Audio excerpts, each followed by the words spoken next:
వెంకటేశాయ. కన్యాకుమారి క్షేత్రంలో చక్కగా రేపటి రోజున వార్షికోత్సవం జరుపుకోబోతూ ఉన్నాం. దీని గురించి, ఈ వార్షికోత్సవం గురించి, విశిష్టత గురించి, ఏ సమయంలో చేస్తారు, ఎలా నిర్ణయిస్తారు, ఇలాంటి ముఖ్యమైనటువంటి విశేషాలన్నీ ఇక్కడ ఆలయ అర్చకుడైనటువంటి శేషాద్రి దీక్షితులు గారి మాటల్లో మనం తెలుసుకుందాం. స్వామి నమస్కారం. చక్కగా రేపు జరగబోయే వార్షికోత్సవం గురించి మాకు సవిస్తారంగా తెలియజేయండి స్వామి. ఓం నమో వెంకటేశాయ. శ్రీయకాంతాల కళ్యాణ భయర్తిన శ్రీ వెంకట నివాసాయ శ్రీనివాసాయ మంగళం.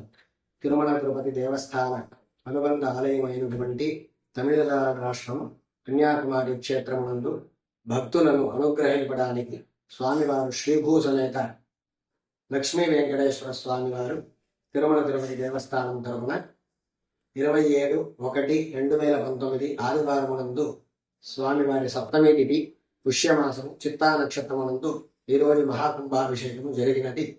అదే ప్రకారముగా ప్రతి సంవత్సరము కూడా స్వామివారికి వార్షికోత్సవ కార్యక్రమం శ్రీ వైఖానస ఆగమశాస్త్ర ప్రకారముగా జరుగుతున్నది. మన తిరుమల తిరుపతి దేవస్థాన వైఖానస ఆగమ తిరుమల ఆలయ ప్రధాన అర్చకులైనటువంటి వేణుగోపాల దీక్షితులు గారి ఆధ్వర్యంలో జరుగుతున్నది. స్వామివారి వార్షికోత్సవం ఎందువలన చేయవలెను అనగా స్వామివారి యొక్క బింబశక్తి సాన్నిధ్యం పెంపొందాలి అనే ఒక సంకల్పంతో స్వామివారికి వార్షికోత్సవం జరుపబడుచున్నది. ఇదే ప్రకారముగా ప్రతి సంవత్సరము ఆలయ సిబ్బంది అధికారుల ఆధ్వర్యంలో వార్షికోత్సవము జరుపబడుచున్నది.